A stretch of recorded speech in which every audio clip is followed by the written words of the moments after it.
उसी तो वीडियो को कंटिन्यू करना है। तो हम फर्स्ट डायरेक्शन से क्या लेते हैं, स्टार्ट लेते हैं। सपोज़ कर ले कि U सबसेट है V का और ये वेक्टर स्पेस भी है। तो जब वेक्टर स्पेस होगा तो उसमें तो ज़ीरो वेक्टर, तो इसमें ज़ीरो वेक्टर भी आ जाएगा, क्लोजर प्रॉपर्टी भी आ जाएगी और स्केलर मल्टीप्लिकेशन वाली प्रॉपर्टी भी आ जाएगी। तो आपके 1 2 3 तीनों क्या हो जाएंगे, सेटिस्फाइड होंगे। ओके, अब नेक्स्ट कन्वर्स डायरेक्शन की तरफ जाते हैं।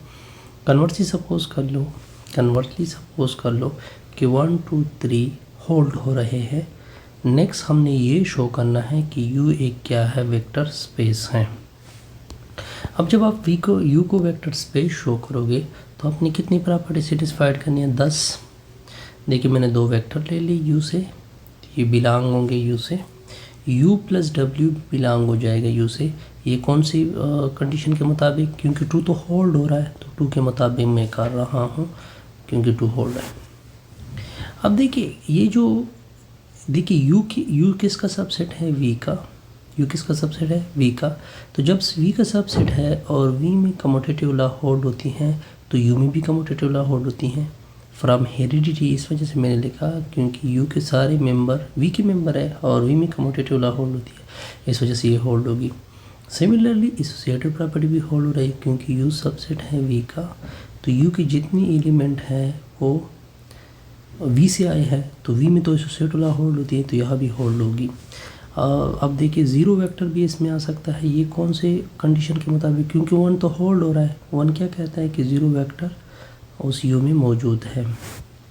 तो जब ज़ीरो वेक्टर इसमें मौजूद हैं तो ज़ीरो वेक्टर को मैं लिख सकता हूँ for example W plus into minus W। तो एक दूसरे के क्या हो जाएंगे, इन्वर्स हो जाएंगे, क्योंकि ज़ीरो वेक्टर को हमेशा ज़ीरो वेक्टर जब भी होगा तो इसका मतलब है कि इसमें एडिट इन्वर्स भी पॉसिबल है। अब देखिए ये प्रॉपर्टी, पांचों प्रॉपर्टी मैंने क्या की है, सेटिस्फाइड के। अब A बिलोंग टू F है, U बिलोंग टू A है, A U B क्या आएगा, ये प्रॉपर्टी नंबर थर्ड के मुताबिक, क्योंकि थर्ड के मुताबिक तो हमने ये कहा है कि थर्ड क्या हो रहा है, होल्ड हो रहा है। अब देखिए दो स्केलर लेते हैं फील्ड से, एक वेक्टर लेते हैं, ठीक है। तो देखिए ये फील्ड के मेंबर है, तो ये भी सेम इस हेरिडिटी प्रॉपर्टी की वजह से ये क्या होती है, होल्ड होती है।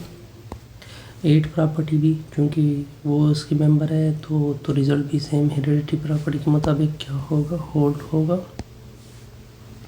अब देखिए इसमें भी यही सेम केस होगा। इसको सिर्फ देखिए 1 बिलोंग टू क्या बन रहा है, F बन रहा है, U बिलोंग टू, अब हमने ये शो करना है U इक्वल टू U।